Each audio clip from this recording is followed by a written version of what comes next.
The first thing my sister did when her daughter started exposing her at graduation was smile for the cameras.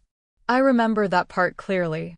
The football stadium outside Milwaukee Central High was packed with folding chairs, balloons, flower bouquets, and sweating families fanning themselves under the brutal June heat. Somebody behind me kept shaking a cowbell every time a graduate's name got called. Kids were taking selfies near the bleachers. Parents were crying before the ceremony even ended. And right in the middle of all that noise, my sister Brielle stood up like she was accepting an award herself. Hand pressed dramatically against her chest. Big white designer sunglasses sitting on top of her blonde curls. Smiling. Waving at people nearby. Because she thought the speech was about her.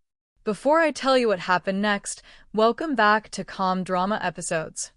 If you love emotional family revenge stories with shocking betrayals, public karma, and unforgettable endings, make sure you like this video, subscribe to the channel, and turn on notifications so you never miss an upload. And before we continue, comment below where you're watching from. I always love seeing how far these stories reach. Now trust me, this story gets much worse.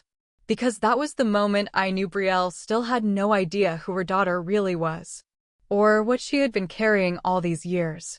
Avery stood alone near the microphone in her Navy graduation gown, holding a folded piece of paper in one hand while the giant projector screen glowed behind her. Calm. Too calm. I should have recognized that look earlier. The quiet ones always reach their limit silently. And finally, the principal announced with a smile, Avery Collins would like to thank someone special who helped shape her journey. People clapped politely. Brielle actually adjusted her hair. Then Avery looked directly into the crowd. Not at her mother. At me. My stomach dropped instantly. Because suddenly I realized this wasn't going to be a normal speech. Not even close. I spent most of my life watching the wrong person get credit for raising me, Avery said softly into the microphone. The stadium went completely still. No cowbells. No cheering. Nothing. Just silence. Beside me, my father stopped clapping mid-motion. And Brielle's smile finally started slipping. I think, Avery continued carefully, some people confuse giving birth with actually being a parent. A few nervous laughs echoed somewhere near the back bleachers. But nobody fully reacted yet. Nobody understood where this was heading. I did. Or at least, I was starting to. Then Avery unfolded the paper in her hands. And everything changed. But before I tell you what happened next, you need to understand how we got there. Because none of this started at graduation. It started 11 years earlier with a diaper bag, a purple lunchbox, and the biggest mistake I ever made. Back then, I was 26 years old, living alone in a narrow townhouse outside Wauwatosa, Wisconsin. I worked overnight respiratory therapy shifts at St. Luke's Hospital, which meant my entire life ran on caffeine, microwave dinners, and 4 hours of sleep. I didn't have children. Didn't even have houseplants, because I could barely remember to water myself most days. Meanwhile, my younger sister Brielle somehow floated through life untouched by consequences. She was the kind of woman strangers noticed immediately. Loud laugh. Perfect teeth. Always smelling like expensive perfume she definitely couldn't afford herself. Men loved her. My parents worshipped her. Even when she wrecked things, somehow people still treated her like the victim afterward. When Brielle got pregnant at 22, my mother cried harder than she did at our grandmother's funeral. Not because she was disappointed. Because she was worried Brielle's life would become hard.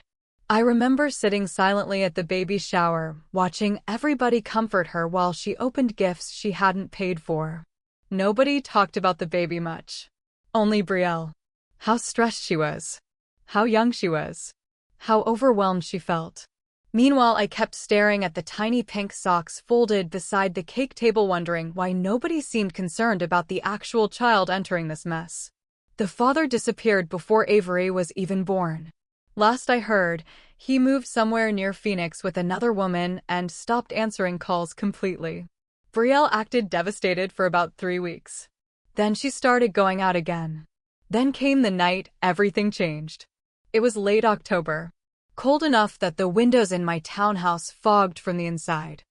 I had just finished a 12-hour shift and fallen asleep on the couch still wearing my scrubs when somebody started pounding on my front door around midnight. At first I thought I was dreaming. Then I heard Brielle yelling my name.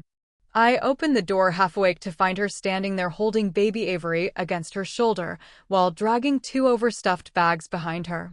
Mascara smeared. Phone pressed against her ear. Crying dramatically. She won't stop screaming, she snapped before I could even speak. I just need a break for a couple hours. Avery's tiny face was red from crying. Little fists trembling inside a yellow fleece blanket. And sitting beside Brielle's suitcase was that faded purple lunchbox. I didn't know it then, but that lunchbox would stay in my house longer than my sister ever would. Brielle shoved the diaper bag into my arms before I could answer. Then she looked me dead in the face and said the sentence that destroyed the next 11 years of my life. Please, Selene. You're better at this stuff than me. I should have said no that night. That's the part that haunted me later. Not because I didn't love Avery, but because deep down, even then, I think I already understood what my family was doing. They weren't asking for temporary help. They were handing me responsibility nobody else wanted. And the worst part? They knew I would take it. Brielle disappeared for 3 days after dropping Avery off at my townhouse. No calls. No texts. Nothing. The first night, I barely slept because Avery cried almost nonstop. I remember pacing my narrow living room at 3 in the morning wearing mismatched socks while some infomercial played quietly in the background. Her tiny face stayed red from exhaustion, and every time I thought she'd finally fallen asleep, she'd start screaming again the second I lowered her into the portable crib. I had absolutely no idea what I was doing. At one point, I actually sat on my kitchen floor crying with her because I couldn't figure out why she wouldn't stop. Turned out she had a fever. I discovered that after calling the hospital hotline in panic while heating a bottle with shaking hands. Meanwhile, Brielle was posting blurry nightclub videos from downtown Chicago like she was on spring break. I found that out accidentally.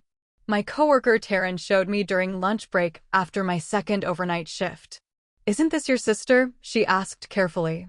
There Brielle was on Instagram wearing silver heels and laughing with some guy holding champagne beside her. Timestamped 6 hours earlier. While I'd been sitting in urgent care with Avery wrapped in that yellow fleece blanket. I remember staring at the screen so long Taryn quietly turned her phone face down without saying anything else. That was the first moment resentment really settled into my chest. Not loud. Not explosive. Just heavy. Like wet concrete slowly drying. By the 4th day, my mother finally called. Not to ask how Avery was. To ask how Brielle was handling things emotionally. I stood in my kitchen holding a thermometer while baby formula warmed beside the sink. "She hasn't even checked on her daughter," I said. Mom sighed immediately like I was being difficult. "Selene, your sister is overwhelmed." I looked over at Avery sleeping against my shoulder. Tiny breaths. Tiny fingers curled into my scrub top. Then I looked around my cluttered kitchen filled with diapers, open wipes, cold coffee, and hospital paperwork. And something inside me hardened quietly. "What exactly am I?" I asked. Mom ignored the question. She said, "You're better at routines. Babies need stability." Funny how everybody always said that like it was a compliment. Stable. Reliable. Responsible. Those were just prettier words for disposable. Weeks passed. Then months. And somehow Avery never really left. At first, Brielle kept inventing excuses. I picked up extra shifts. "I'm staying with friends tonight. I just need space." Then eventually she stopped pretending altogether. She'd disappear for entire weekends and reappear with shopping bags from places she definitely couldn't afford. Nordstrom. Sephora. Designer sneakers. Once she came back with highlights in her hair while I'd spent that same week calculating whether I could afford Avery's pediatric medication and my electric bill at the same time. Still, every time I tried confronting her, she cried. And my parents immediately rushed to comfort her. "Not me. Never me. She's trying her best." You know Brielle struggles emotionally. Family helps family. That sentence became the soundtrack of my life. Family helps family. Usually said while I was the only one sacrificing anything. The exhaustion started affecting everything. I'd work 12-hour night shifts running between patient rooms with stale vending machine coffee in my stomach, then rush home to relieve whatever college girl Brielle had paid $50 to babysit temporarily. Some mornings I was so tired I'd sit in my parked car outside daycare trying to remember whether I'd brushed my teeth. I stopped dating completely after a guy named Marcus came over one evening and found toddler toys covering my living room floor. "I thought you said you didn't have kids," he said carefully. "I don't," I answered, even though that statement already felt like a lie. Because by then Avery knew my routines better than anyone. She waited for me at the window every evening. She refused to sleep unless I read Goodnight Moon twice. She called my townhouse our house. And every morning before daycare, I packed her little meals into that faded purple lunchbox Brielle had abandoned beside my couch. Peanut butter crackers, apple slices, juice boxes, tiny handwritten notes once she learned how to read.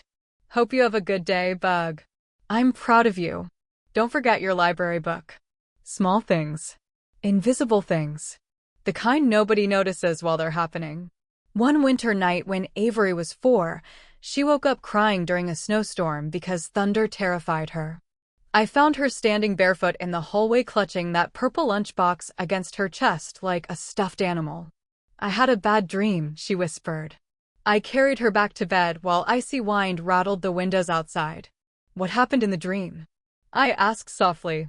She buried her face into my shoulder first, then quietly said, "My mommy forgot me somewhere." I couldn't answer immediately, because the awful part was, that wasn't really a dream. Over time Avery stopped asking when Brielle was coming home. That hurt more than the questions ever did. Children adapt to disappointment faster than adults realize. By elementary school, she barely reacted when Brielle canceled visits anymore. Once, Brielle promised to attend Avery's kindergarten recital. Avery spent 2 weeks practicing songs in the living room while I recorded videos on my phone. The night of the recital, Avery kept scanning the auditorium every few minutes looking for her mother. Brielle never showed. Later that night, she uploaded beach pictures from Miami.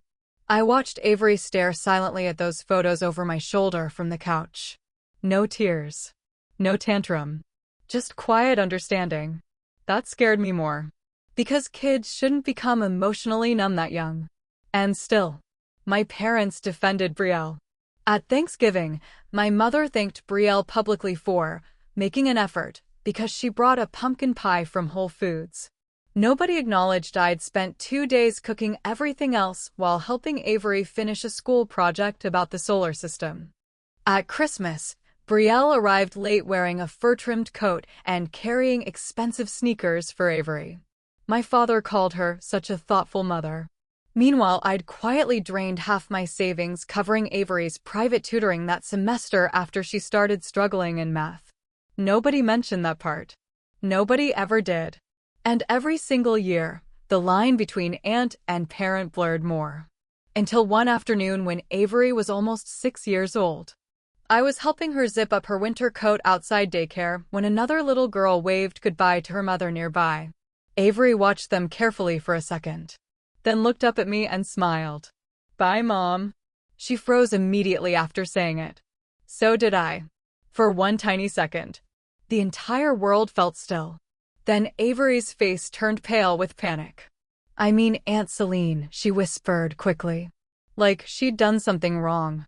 And honestly, that broke my heart more than if she'd meant it. After Avery accidentally called me Mom, something changed between us. Not dramatically. Not overnight. Just quietly. Carefully. Like both of us suddenly became aware of something we weren't supposed to say out loud. She stopped correcting people when strangers assumed I was her mother at grocery stores. And honestly, I stopped correcting them too. By then, Avery was old enough to notice patterns. Who showed up? Who didn't? Who remembered things? And who only appeared when there was attention involved? The hardest part was watching her slowly realize the truth on her own. Because once children start connecting emotional dots, you can't protect them from what they see anymore. Brielle still drifted in and out of our lives like weather. Sometimes she'd vanish for weeks. Other times she'd suddenly appear with dramatic energy and expensive gifts, acting like she deserved applause for basic parenting. One Saturday afternoon, she showed up outside my townhouse in a white Jeep Wrangler blasting music loud enough to shake the windows. Avery ran to the door automatically. Hope still lived in her back then. That's the cruel thing about kids. They keep hoping long after adults would have quit. Brielle swept inside wearing oversized sunglasses and carrying shopping bags from the Mayfair Mall. "Guess who missed her favorite girl?" she announced dramatically. Then she handed Avery a pair of glittery designer sneakers still inside the box. Avery smiled politely. But I noticed something painful immediately. She didn't hug her mother first. She looked at me, like she was checking my reaction before deciding how to feel herself. That nearly destroyed me. Because children aren't supposed to become emotional referees between adults. Meanwhile, Brielle wandered into my kitchen scrolling through her phone while I finished making grilled cheese sandwiches. "Oh my God," she laughed suddenly. "You still use this old coffee maker?" I stared at her for a second. The coffee maker she mocked was sitting beside unpaid bills, Avery's spelling homework, and a permission slip for a field trip I was figuring out how to afford. Brielle noticed none of it. Or maybe she chose not to. "There's tomato soup on the stove," I said quietly. She wrinkled her nose. "I can't eat that. Too many carbs." Then she ordered sushi delivery using money she somehow never had when Avery needed school supplies.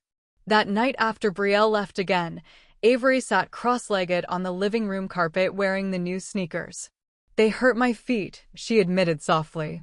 I looked up from folding laundry. "Then why didn't you say something?" Avery shrugged. "Mom gets upset when people don't like her gifts." The word mom hit differently now. Not warm. Not natural. Careful. Like she was using it because she felt obligated to. I folded another towel slowly while the dryer hummed behind me. Then Avery quietly asked, "Do you think Mom likes me?" That question sat between us for several seconds. Heavy. Dangerous. Because no matter how much truth I suspected, I couldn't destroy her mother completely. Not yet. "She loves you in her own way," I answered finally. Even as I said it, I hated myself a little. Avery nodded silently like she already knew the answer wasn't fully true. Over time, family gatherings became harder to survive. Not because Brielle caused scenes. Because she didn't. She performed perfectly in public. That was the problem. At Thanksgiving, she'd arrive late wearing perfect makeup while carrying one overpriced pie from Whole Foods. My mother would immediately gush like Brielle had catered the entire dinner herself. "Look at you trying so hard," Mom would say emotionally. Meanwhile, I'd been awake since 5 in the morning. Asterisk basting turkey. Asterisk helping Avery with homework. Asterisk cleaning the house. Asterisk and setting the dining table. Nobody praised reliability. They only noticed performance. One Christmas Eve still stands out in my memory more than the others. Snow covered the driveway outside my parents' house while old Frank Sinatra music played through the kitchen speakers. Avery sat beside me at the dining table coloring reindeer on brown wrapping paper because I couldn't afford the expensive holiday craft kits her classmates had. Across the room, Brielle posed for photos beside the Christmas tree in a cream-colored sweater dress. At one point, she called Avery over excitedly. "Come take matching pictures with Mommy." Avery looked at me first. Again. Always me first. Then she walked over obediently while Brielle snapped selfies for Instagram captions about magical motherhood moments. 20 minutes later, Brielle disappeared upstairs on a phone call. And Avery quietly returned to the kitchen table beside me. That little movement hurt more than any argument ever could. Because it told me exactly where she felt safe. Later that night while washing dishes, I overheard my parents talking in the living room. I wasn't supposed to hear it. That much became obvious immediately. "Thank God Selene's reliable," my father muttered quietly. Mom sighed. "Well, Somebody has to be realistic about Brielle. Then Dad laughed softly. Selene was always the stable one. She doesn't mind helping. Doesn't mind helping. I stood frozen at the sink holding a wet dinner plate while hot water ran over my hands. 11 years of my life reduced to that sentence. Helping. Like Avery was a temporary inconvenience instead of a child who cried for me during nightmares. Like all my sacrifices were just personality traits, not losses. That was the first night I seriously considered walking away. Not from Avery. Never her. From all of them. But life doesn't untangle itself that easily once love gets involved. Especially when the child at the center of everything isn't the one hurting you. A few weeks later, Avery came home from school unusually quiet. She carried her faded purple lunchbox against her chest while snowflakes melted into her curls near the doorway. "You okay?" I asked. She nodded too quickly, then disappeared upstairs. Later that night while putting away laundry, I found folded papers hidden inside the lunchbox. Tiny handwritten notes. Every note I'd packed in her lunches over the years. "I'm proud of you. Good luck on your spelling test. You're brave. Don't forget your library book." She had saved every single one. And tucked underneath them was a school worksheet. The assignment title read, "Who is your hero?" At the bottom, in Avery's careful handwriting, she had written only 3 words. My Aunt Selene. I stared at that page so long I almost didn't hear Brielle's voice downstairs an hour later saying the sentence that changed everything again. "I think it's finally time Avery starts spending more time with her real mother." The first time Brielle tried acting like a full-time mother again, Avery was 13 years old and already emotionally exhausted. That's the part people never understand about abandoned kids. By the time the absent parent suddenly decides to reconnect, the child is usually tired already. Not angry. Not dramatic. Just tired. Brielle's sudden interest started right after another breakup. I knew because my mother called me before Brielle even announced anything herself. "She's going through a difficult time," Mom said carefully over the phone one Sunday morning. I stood in my kitchen scraping burnt waffle batter off a pan while Avery finished algebra homework at the table behind me. "With who this time?" I asked. Mom sighed heavily. "Selene." That told me enough. A week later, Brielle appeared at my townhouse carrying iced coffees and fake enthusiasm. She wore expensive workout clothes with the tags practically still attached and kept checking her reflection in my microwave door while talking. "I just think it's time I become more involved," she announced. More involved.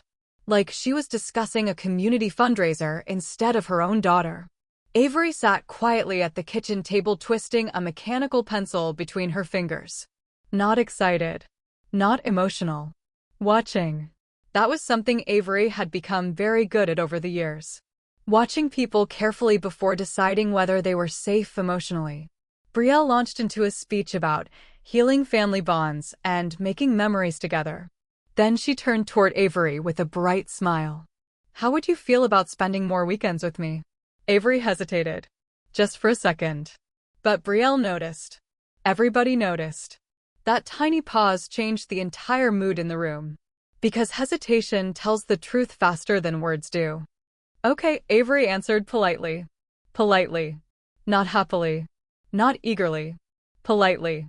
That night after Brielle left, Avery helped me rinse dishes quietly in the kitchen. Rain tapped softly against the windows while the dishwasher hummed behind us. Then she asked without looking up, "Do I have to?" My chest tightened instantly. "You don't have to do anything that makes you uncomfortable." Avery nodded slowly. But I could tell guilt was already eating at her. Kids raised around emotionally immature adults learn responsibility way too early. They start feeling accountable for everybody else's feelings, especially their parents. Over the next few months, Brielle started performing motherhood harder than ever. That's the only way I can describe it. Performing. She suddenly appeared at school volleyball games after missing years of events.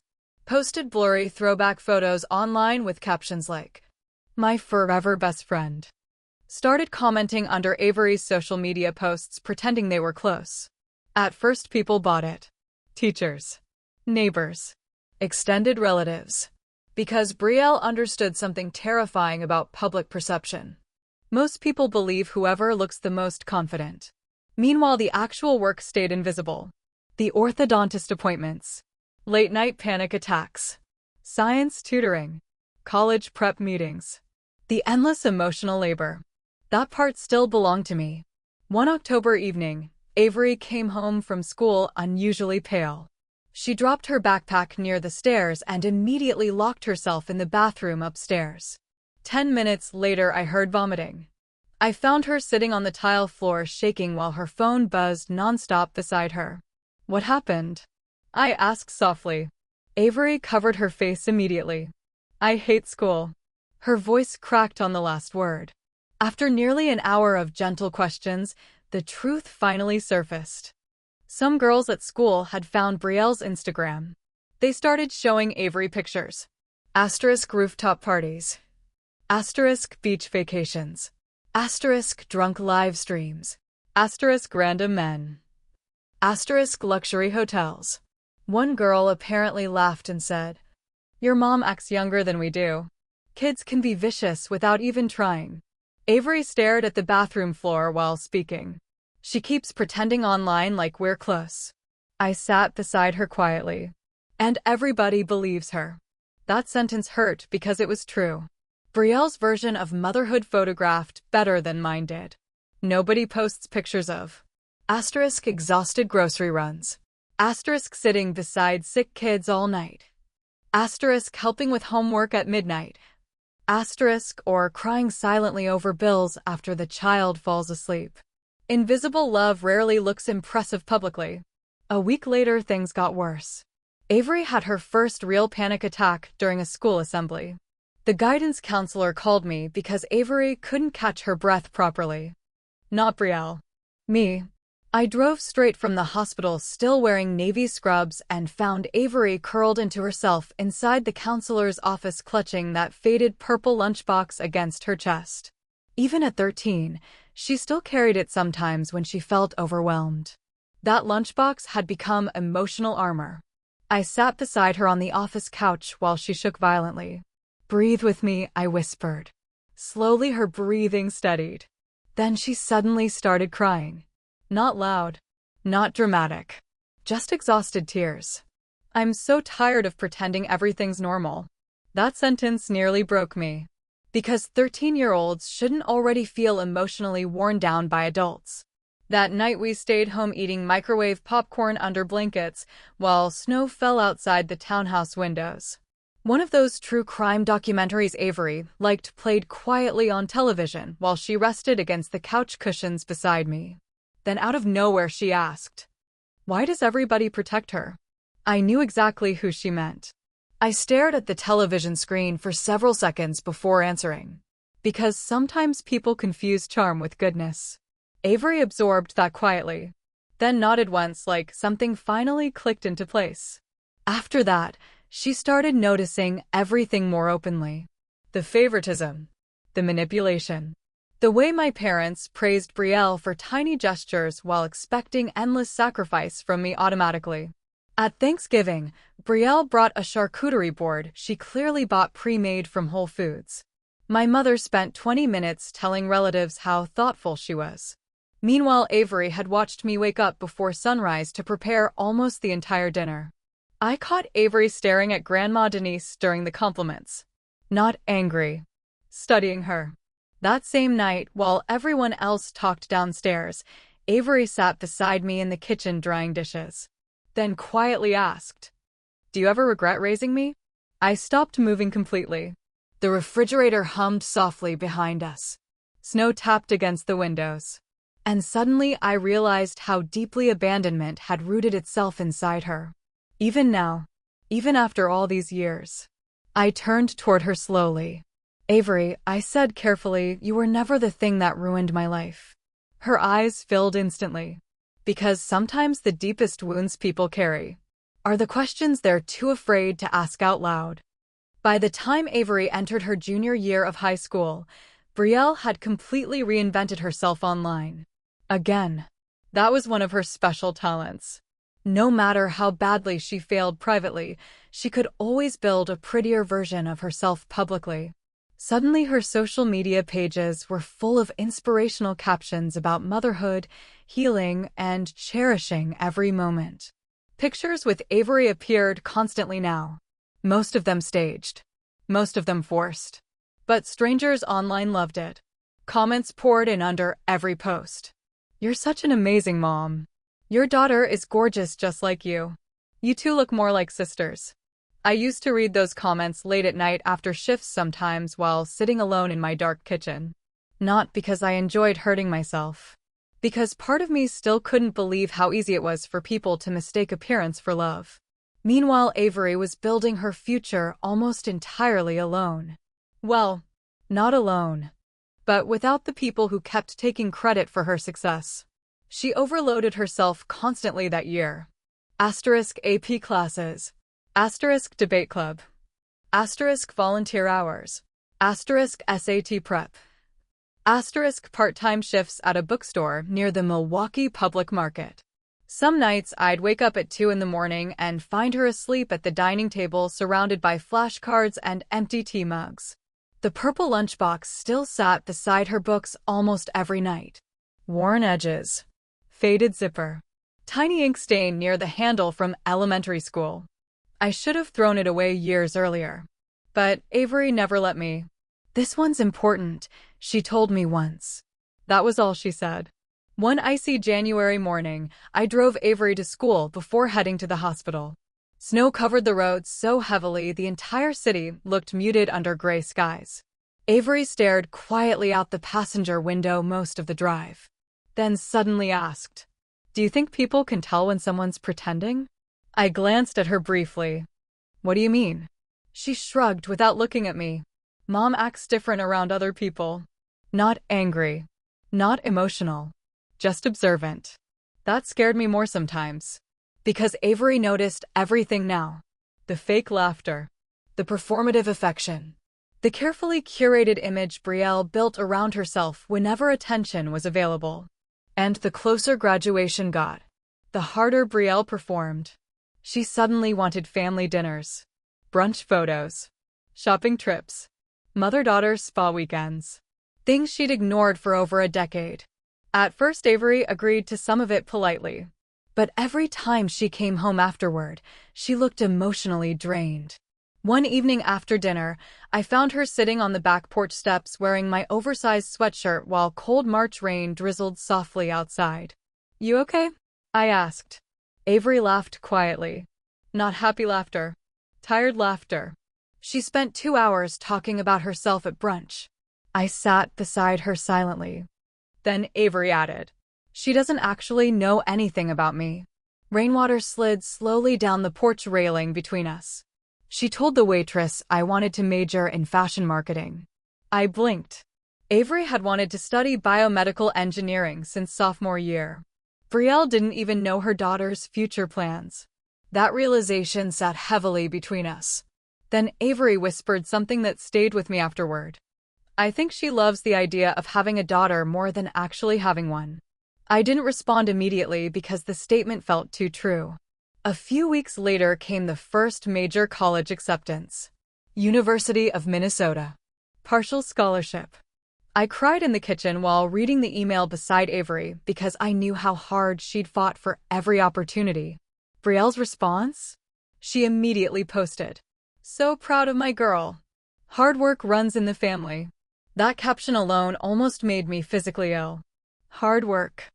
The woman who forgot parent-teacher conferences and birthdays was suddenly claiming genetics for accomplishments she never supported. Even worse, my parents encouraged it. Mom actually called me afterwards saying, "Maybe this is finally bringing Brielle and Avery closer." I stood at the pharmacy pickup counter holding Avery's anxiety medication while listening to that sentence. Closer. As if relationships were built through Instagram captions instead of years of consistency. That same month, Avery started quietly gathering things.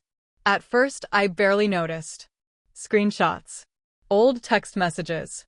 Voicemails. Photos. Sometimes late at night, I'd hear her moving around downstairs after midnight. Once I walked into the kitchen and found papers spread across the dining table. Attendance records, school event programs, medical receipts. Avery looked startled when she saw me. "What's all this?" I asked carefully. She hesitated too long, then calmly answered, "Proof." The word chilled me instantly. Proof of what?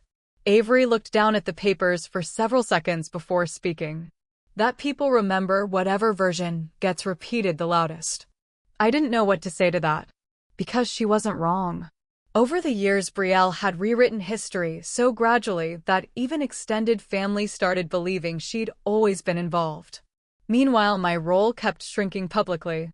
People started referring to me as the supportive aunt, as if I hadn't raised her, as if all those years existed only in private. One afternoon during spring break, Brielle invited us to lunch at this trendy rooftop restaurant downtown overlooking the Milwaukee River. Everything about the place screamed social media. Asterisk hanging lights. Asterisk decorative cocktails. Asterisk fake ivy walls. Asterisk girls taking pictures of appetizers. Brielle spent most of the meal posing for selfies. At one point, she pulled Avery close beside her and smiled toward her phone camera. "Northwestern next, right?" She laughed proudly. Avery frowned slightly. "I haven't gotten my decision yet." "Oh, please," Brielle said dramatically. "With my genes? Obviously you'll get in." I watched Avery's expression change instantly. Tiny shift. Almost invisible. But I saw it. Because after years of raising someone, you learn every version of their silence. That comment hurt her. Not because it was arrogant.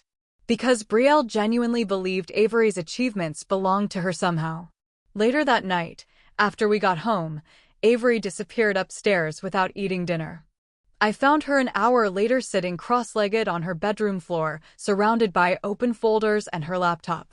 The purple lunchbox sat open beside her, filled with old lunch notes, receipts, photographs, voicemail transcripts, years of memories, years of abandonment.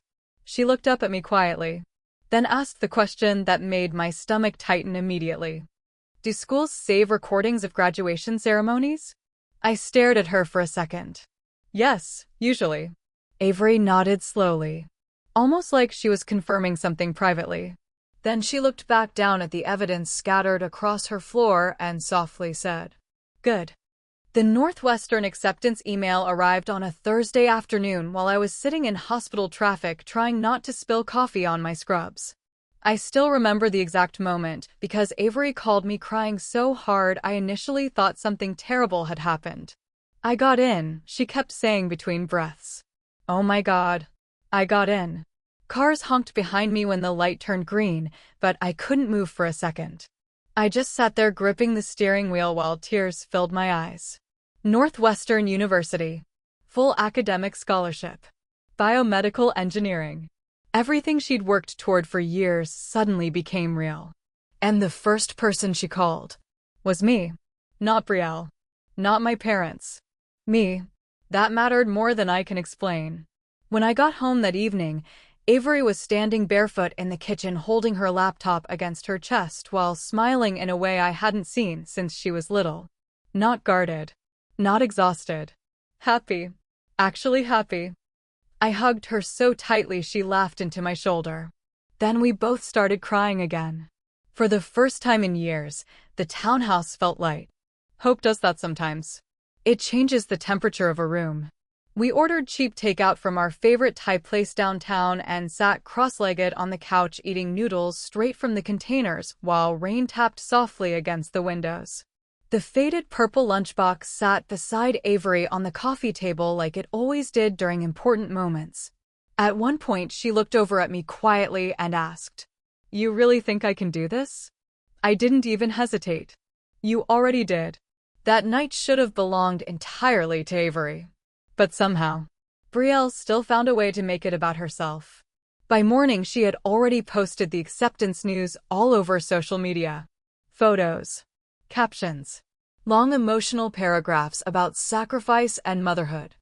One caption actually read, "Watching my daughter succeed makes every struggle worth it." I stared at my phone in complete disbelief while sitting in the employee locker room before shift change. Every struggle. As if she had any idea what those years truly cost. The comments flooded in immediately. You raised her right. Supermom. So inspiring. I locked my phone after that because I could physically feel anger building in my chest. Not explosive anger. Something colder. More exhausted. Meanwhile, Avery barely reacted anymore. That scared me too. Because emotional numbness can look a lot like maturity from the outside. Graduation season arrived fast after that. Suddenly, everything became asterisk senior photos, asterisk final transcripts, asterisk award ceremonies, asterisk graduation rehearsals, asterisk college orientation packets scattered across my dining table. The townhouse filled with paperwork and half-packed boxes while Avery tried balancing excitement with sheer exhaustion. Some nights I caught her staring silently at Northwestern brochures like she still couldn't fully believe escape was finally possible. Brielle, however, treated graduation like a personal red carpet event. She bought 3 dresses before settling on a fitted white designer outfit that looked more appropriate for a celebrity after-party than a high school ceremony. She even hired somebody to do her makeup professionally. My mother encouraged all of it. She just wants this day to be special, Mom said one afternoon while helping arrange graduation dinner reservations. I nearly laughed. Special for who? Because while Brielle obsessed over appearances, Avery looked more anxious every day. One evening about 2 weeks before graduation, I found her sitting alone in the garage after midnight. The overhead light flickered softly above her while cicadas buzzed outside in the humid Wisconsin heat. She held her phone in one hand. Purple lunchbox beside her feet. You okay? I asked carefully. Avery nodded automatically, then immediately shook her head. I sat beside her quietly on the old folding chair near the freezer. For a while neither of us spoke. Then Avery suddenly handed me her phone. On the screen was Brielle's newest Facebook post. A collage of childhood photos, most of which Brielle hadn't even taken herself. Caption: From scraped knees to graduation dreams, being your mother has been the greatest privilege of my life. I read the sentence twice, then handed the phone back silently. Avery stared forward into the darkness. She really believes her own version now. There wasn't even anger in her voice anymore. That's what made it painful. Just disappointment. Like she had finally stopped expecting honesty from the adults around her. Then she quietly added, Everybody claps for people who perform love loudly. I looked over at her. And people who love quietly? Avery smiled sadly. They usually clean up afterward. That sentence stayed with me long after she went inside. Because it described our entire relationship perfectly. A few days later came senior awards night at the school auditorium.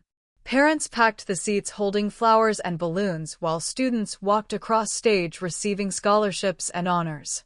Avery won nearly everything. Academic excellence, STEM leadership, community volunteer recognition. I lost count halfway through. Every single time her name got called, Brielle stood up first, clapping dramatically like she'd personally engineered Avery's future herself. My parents beamed proudly beside her. And once again, I sat quietly in the audience unnoticed.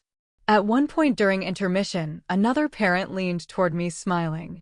You must be the aunt, she said warmly. Brielle talks about Avery constantly. The aunt. I smiled politely anyway. Then excused myself to the restroom before my face betrayed anything. Inside the bathroom, I stood alone near the sink staring at my reflection under fluorescent lights, while muffled applause echoed through the walls outside. And for the first time in years, I let myself admit something ugly. Part of me was angry at Avery too. Not because of what she'd done. Because she still let them pretend. Even now. Even after everything. That realization filled me with immediate guilt. Because Avery was still just a kid navigating impossible adults. Still protecting people who never protected her. When I returned to the auditorium afterward, Avery spotted me immediately from backstage. And somehow, she knew. Kids always know. Later that night after the ceremony ended, She helped me carry flowers and gift bags into the townhouse kitchen. Then suddenly said, without looking at me, "You won't have to stay invisible much longer." I froze completely. Avery kept unloading things calmly, like she hadn't just dropped a bomb into the middle of my kitchen. "What does that mean?" I asked slowly. She looked up finally. Calm. Certain. And for the first time since she was little, I saw absolutely no hesitation in her eyes. "It means," she said softly, "I'm done protecting people who never loved me properly." Graduation day arrived hot enough to make the football field shimmer. By 8 that morning, Milwaukee Central High already looked overwhelmed by people. Families crowded the sidewalks carrying balloons, flowers, folding fans, and giant poster boards with embarrassing baby pictures taped across them. Car doors slammed nonstop. Someone nearby blasted country music from a pickup truck. Teenagers in navy gowns hurried across the parking lot taking pictures before the ceremony started, while exhausted parents yelled directions nobody listened to. And somehow, in the middle of all that chaos, Avery looked perfectly calm. That unsettled me immediately. She stood in front of the bathroom mirror at home, adjusting the collar of her graduation gown while sunlight spilled across the townhouse hallway. No nervous pacing. No panic. No emotional spiraling. Just calm. "You sleep at all?" I asked from the doorway. "A little." That was probably a lie. But she smiled afterward anyway. Then reached into her backpack and carefully slid the faded purple lunchbox inside. I noticed immediately. "You bringing that?" Avery zipped the bag closed gently. "Yeah." She didn't explain further. Something about the way she said it made my stomach tighten. Outside, the heat wrapped around us the second we stepped into the driveway. Cicadas buzzed loudly from nearby trees while neighbors waved congratulations from their porches. The drive to the stadium felt strangely quiet. Avery watched the passing streets through the passenger window while absent-mindedly tracing circles against the edge of the lunchbox zipper. Finally, she spoke. "You ever wish you'd chosen yourself instead?" The question caught me off guard. "What do you mean?" She shrugged slightly. "Like, before me." I gripped the steering wheel tighter. Because after 11 years, she still carried guilt for simply existing. "Avery," I said carefully, "loving you is never the mistake." She looked down after that. Quiet again. But emotional conversations with Avery always worked that way. Short. Heavy. Then hidden. The stadium parking lot was already overflowing when we arrived. Families moved through the entrance gates carrying flowers and bottled water, while school volunteers directed people towards seating sections. I could feel nervous energy everywhere. Parents crying already. Grandparents taking blurry photos. Teachers sweating through dress shirts. And then, Brielle arrived. Of course, she made an entrance. White fitted dress. Designer heels completely impractical for grass stadium steps. Hair professionally curled. Full makeup. She looked less like someone attending her daughter's graduation and more like she expected paparazzi coverage afterward. My mother nearly gasped when she saw her. "Brielle, you look stunning." Brielle smiled brightly while adjusting oversized sunglasses. "Today's important." That sentence irritated me more than it should have. Because today had always been important. She just finally found a version of motherhood that came with an audience. Then she immediately pulled Avery into photos. Dozens of them. Near the bleachers. Near the entrance sign. Near the football field. Every few seconds. Smile bigger. "Wait, one more. Let me fix your hair." Avery cooperated politely. But I noticed something nobody else did. Every time Brielle stopped touching her, Avery's shoulders relaxed slightly. Tiny details reveal emotional truth faster than words ever can. By the time graduates lined up near the field entrance tunnel, the temperature had become brutal. Sweat clung to everyone's skin while families fanned themselves with ceremony programs. My father complained about parking. My mother worried about dinner reservations afterward. Brielle stayed busy uploading photos online. Meanwhile, I sat quietly holding Avery's extra bobby pins, water bottle, and graduation flowers like I had at every important event in her life. Invisible support. Again. Before heading toward the graduate lineup, Avery suddenly stopped in front of me. For a second, the noise around us faded. She looked nervous now. Not scared. Resolved. Like someone standing at the edge of a decision they'd already made privately. Then she hugged me tightly. Longer than usual. "I'm glad you came," she whispered. The words confused me at first. Of course I came. Where else would I be? But something about her tone stayed with me afterward. As Avery disappeared into the student lineup tunnel, Brielle leaned toward me, smiling smugly. "She's emotional today," she said. "Girls always need their mothers during moments like this." I looked at her. Really looked at her. And suddenly I realized something strange. Brielle genuinely believed her own performance now. That was the terrifying part. She had repeated the lie so many years. It became real to her. The ceremony started 30 minutes later beneath brutal afternoon sunlight. Names echoed through stadium speakers while families screamed and clapped from every direction. Kids crossed the stage smiling into cameras while teachers tried keeping the lines organized. Everything felt normal. Until the principal stepped back toward the microphone near the end. Smiling. Relaxed. "And before we close today," he announced, "we'll continue one of our favorite traditions." Students shifted in their seats nearby. Parents leaned forward curiously. Several graduates were selected to briefly recognize someone who impacted their journey. Something cold moved through my stomach instantly. Beside me, Brielle sat up straighter. Excited. Confident. Almost eager. Then the principal smiled toward the graduate section. And first up, Avery Collins. The entire stadium applauded. Brielle stood immediately before Avery even reached the stage. Hand over her chest. Already crying. Already accepting attention. And the second Avery stepped toward that microphone, I realized she had planned everything. Avery walked toward the microphone without rushing. That's what made the moment feel strange immediately. Most students looked nervous during speeches like this. They laughed awkwardly, shook papers in trembling hands, forgot what they wanted to say halfway through sentences. But Avery moved calmly, steadily, like she had rehearsed this in her head 100 times already. The stadium lights reflected softly against her navy graduation gown while humid summer wind pushed loose strands of hair across her face. Behind her, the giant projector screen glowed blue. Waiting. Beside me, Brielle was already crying. Actual tears.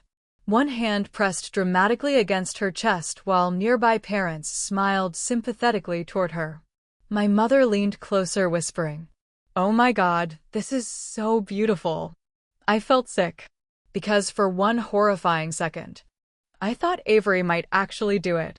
I thought maybe after all these years she'd still choose peace over truth. Kids from broken families do that sometimes. They protect the adults who hurt them because losing the fantasy completely feels even worse. Avery adjusted the microphone slightly, then looked out across the stadium. Thousands of faces stared back at her. Parents, teachers, families, friends. And finally, she looked directly at me. Not Brielle. Me. Then she spoke. "I want to thank the woman who raised me while everybody else pretended not to notice." The stadium went silent instantly. Not gradual silence. Immediate silence. Like the entire atmosphere shifted at once. Beside me, Brielle's smile froze awkwardly. Confusion flickered across her face first. Then discomfort. Then panic. Avery kept going calmly. My Aunt Selene worked overnight hospital shifts and still came home to help me with science projects at 2 in the morning. I stopped breathing. She sat beside me during panic attacks. Packed my lunches every day for 11 years. Helped me apply for scholarships. Took me to every doctor appointment. Every school meeting. Every moment that actually mattered. Nobody in the crowd moved anymore. Not even the graduates behind her. The only sound came from distant cicadas buzzing outside the stadium fence. Avery's voice never shook once. That was the devastating part. She sounded exhausted more than emotional. Like someone finally setting down something heavy. My biological mother, Avery continued carefully, liked posting photos online pretending we were close. Several uncomfortable murmurs spread through the bleachers. Brielle stood abruptly. Avery, she laughed nervously. What are you doing? Avery ignored her completely. The hardest part wasn't being abandoned. Now people were staring openly. Parents whispering. Teachers exchanging looks.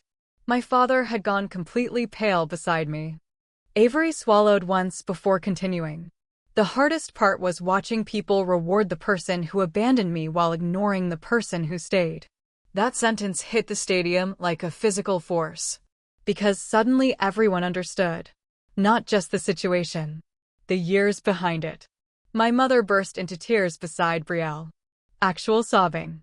And still, Avery remained calm. No screaming. No dramatic breakdown. Just truth. Raw and controlled. Brielle started walking toward the stage now, smiling frantically at the audience like she could still recover the situation publicly. That is not true, she snapped loudly. I raised you. Wrong move. Because the second Brielle raised her voice, Avery slowly reached into her backpack and pulled out the faded purple lunchbox. A visible ripple moved through me instantly. I hadn't realized she brought it for this.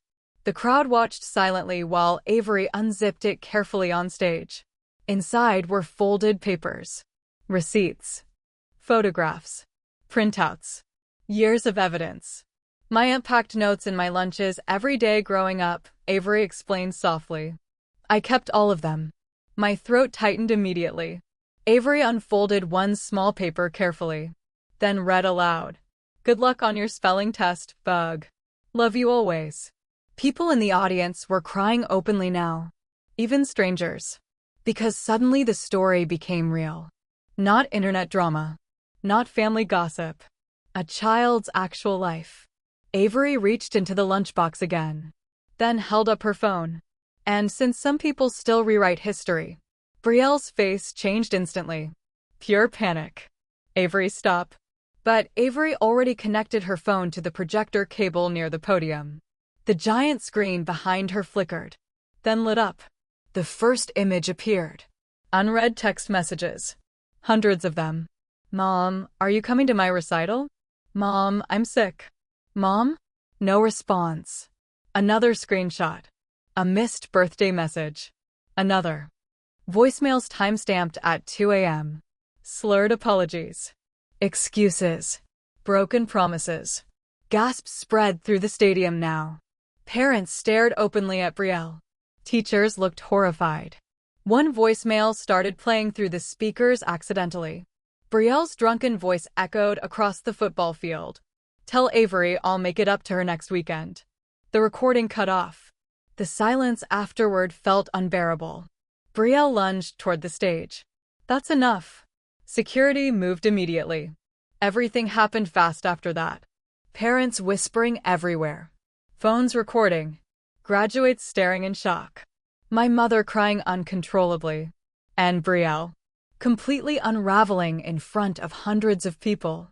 This is your fault. Brielle screamed suddenly, pointing directly at me. You turned her against me. I couldn't even respond. Because Avery finally looked at her mother directly for the first time all speech. And the expression on her face nearly broke me. Not hatred. Not rage. Just disappointment. Deep, exhausted disappointment. You did that yourself, Avery said quietly.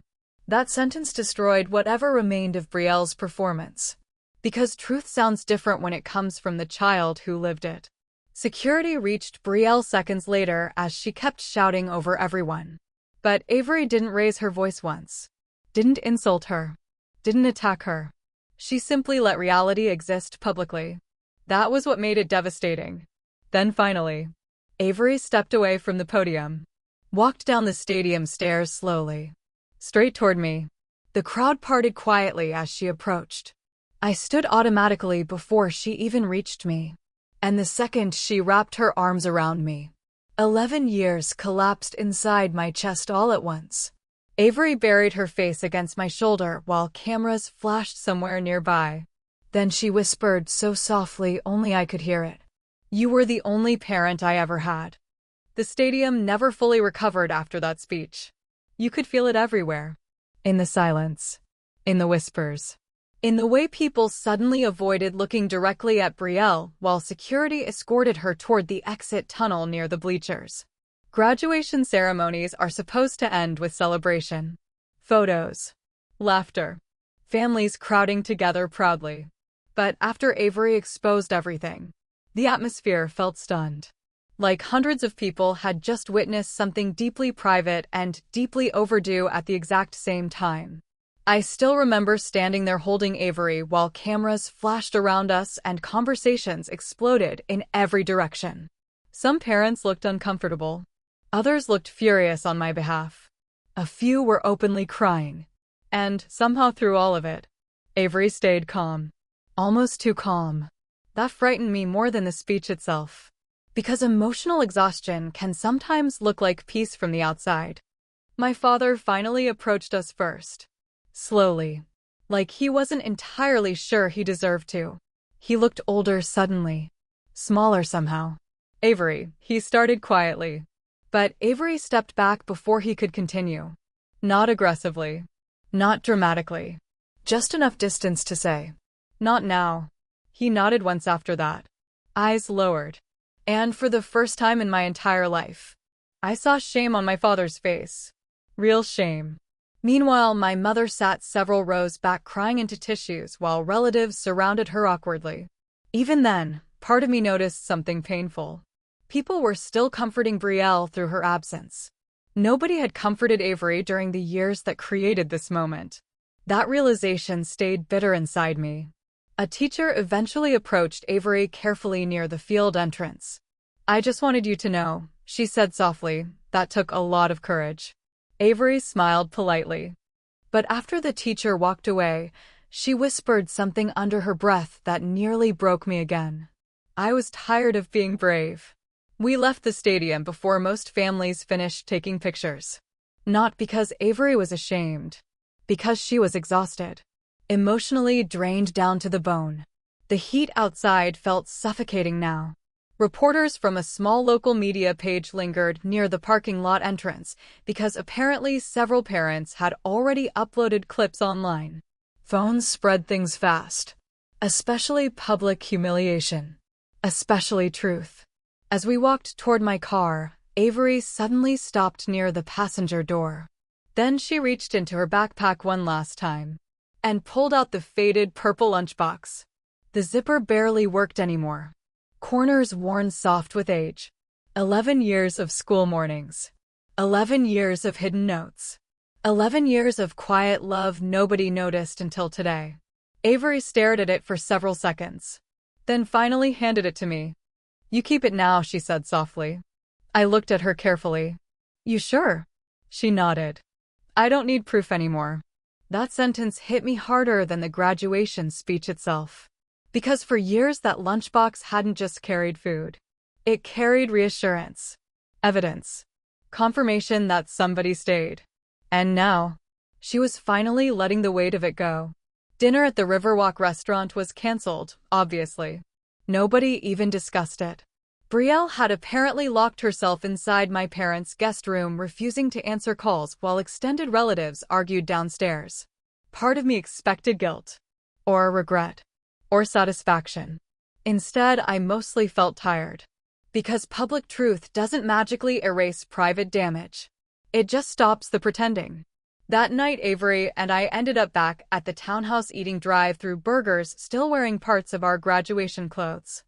The television played quietly in the background while summer rain tapped against the windows. Neither of us spoke much. We didn't need to.